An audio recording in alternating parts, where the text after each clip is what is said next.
Bonjour et bienvenue dans votre revue de presse de ce vendredi 24 juillet 2020. Les quotidiens reçus ce vendredi abordent entre autres sujets la mission de la CEDEAO au Mali, les résultats d'une enquête sur la pauvreté et la pandémie du nouveau coronavirus.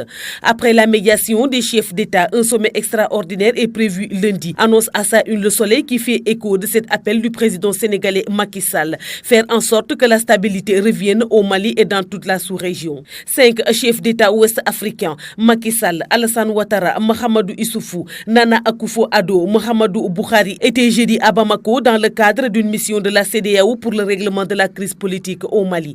Les 5 chefs d'État ont rencontré le président Ibrahim Boubacar Keïta et les leaders de la contestation émenée par l'imam Mahmoud Dicko qui réclame le départ du chef de l'État. Le régime du président Ibrahim Boubacar Keïta est en proie à une vaste contestation dans la rue depuis le mois de juin, sous la houlette du mouvement du 5 juin M5 RFP. Une mission de la CEDEAO conduite par l'ancien président nigérien Goodluck Jonathan a mis sur la table des négociations le rétablissement d'une assemblée nationale légitime et la formation d'un gouvernement d'union nationale. Le Soleil de sa part souligne que malgré cet effort, l'équipe de médecins dirigée par l'ancien président nigérien Goodluck Jonathan s'est heurtée au refus catégorique des dirigeants du M5 d'adhérer à ses conclusions. Le quotidien parle d'un échec de la médiation entre Ibrahim Boubacar Keïta et l'imam Dicko. La mission des 5 chefs d'État de la CEDEAO est venue buter sur l'intransigeance des membres du mouvement du 5 juin, Rassemblement des forces patriotiques M5 RFP,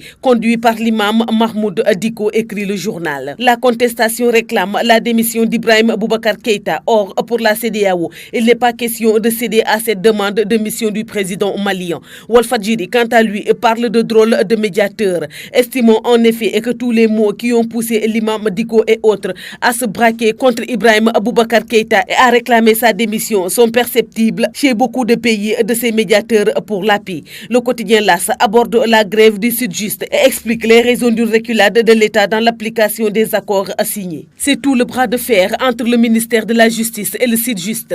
Les travailleurs de la justice exigent l'application des accords signés avec le gouvernement qui aujourd'hui semble vouloir se dérober. Entre autres raisons justificatives de cette reculade, la hausse vertigineuse du coût des actes judiciaires, explique le journal. Vox Populi met en exergue les résultats d'une enquête de l'Agence nationale de statistiques et de la démographie qui conclut que 37,8% des Sénégalais sont pauvres. L'enquête sur l'indice de pauvreté individuelle a été menée entre 2018 et 2019. L'Observateur livre les témoignages inédits de soignants face à la cruauté de la mort. Dans le journal, une sage-femme confie: j'ai sombré dans la dépression, j'ai failli devenir folle, j'étais dévastée, je ne voulais plus de ce métier, dit un médecin. Le Témoin note que les avocats aussi sont impactés par la pandémie de Covid-19. Entre suspension d'audience, non-exécution de décisions, raréfaction des dossiers, le bureau de Dakar a aussi payé un lourd tribut à la pandémie, selon la publication.